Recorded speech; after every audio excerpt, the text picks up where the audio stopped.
Here's your WNEM TV5 news update. Good morning, everyone. I'm Trevor Sahaki. Here's a look at the top stories we're following today. The Midland County Sheriff's Office is investigating a two-vehicle crash that took the lives of two people Friday afternoon. Authorities say 18-year-old Samuel Neve of West Branch was driving south on Meridian Road, just north of East Freeland Road in Porter Township. 22-year-old Gracie Hatton of Gratiot County was in the passenger seat. The Sheriff's Office says Neve lost control on the wet road and crossed the center into the path of a Ford F-250 that was going south on South Meridian Road. Neve and Hatton were pronounced dead at the scene. Authorities say the driver of the F-250 was not injured. Hundreds were pinked from head to toe Saturday at Crossroads Park in Saginaw for the annual Making Strides Against Breast Cancer of the Great Lakes Bay region. Residents from Midland and the Saginaw Bay laced up their sneakers and walked with a purpose, raising both money and awareness for breast cancer. Shirley Bradley, a breast cancer survivor, shares her story. Her doctors caught it during a routine screening. She was on medication for 7 years and finally beat it. I have wonderful grandkids, and I wanted to be around to share and to be a part of their lives.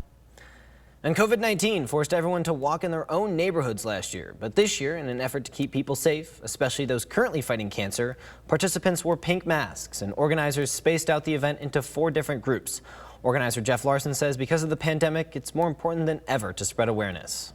COVID hurt our screening rates. They hurt them bad. People had screenings scheduled and they canceled them. And my call to everyone is to find that person that thinks that something doesn't feel right and or is 40 or older and make sure they're getting those annual screenings. The event had at least 1,000 participants. And after 7 weeks of mapping, the state's new Redistricting Commission is starting to vote on a much-anticipated draft of congressional and legislative plans. The maps will give early indications of the panel's approach to drawing lines to minimize partisan gerrymandering. The commission is under a crunch because of an unprecedented 4-month-plus delay in census data. Once multiple drafts of maps are approved in the coming days, the public will be able to give feedback at 5 hearings.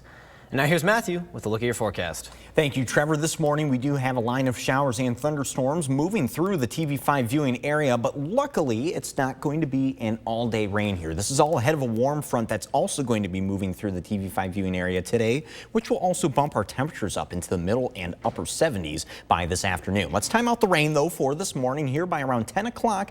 A lot of that rain will be over into the thumb and also to the east of the Tri-Cities. Folks off to our west will be beginning to dry out at that time. Then towards the noon to 1 o'clock hour, most of that rain will have departed off to our east, and we're just hanging on to mostly cloudy skies for the remainder of the day. However, there could be a stray sprinkle or two in the afternoon. It just depends on how much forcing we have left over.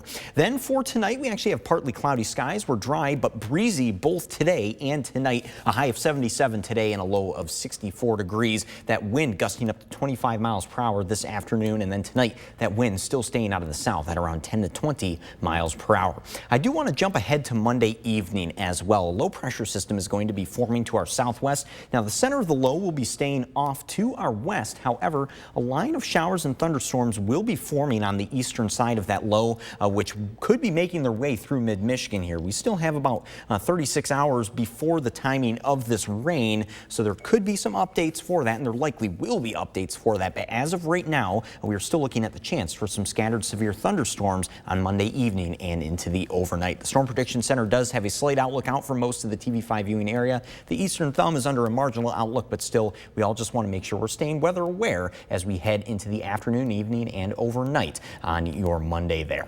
On the 7-day forecast, we stay pretty unsettled even for the second half of the work week. Wednesday looks to be the nicest day with variably cloudy skies and a high of 71 degrees. We're mild to start off the work week, 80 on Monday, 70 on Tuesday though, and then we begin to cool things off back into the 60s by the end of this upcoming week. Remember to tune into WNEM TV5 on air and online 24/7 for the latest news, weather, and information.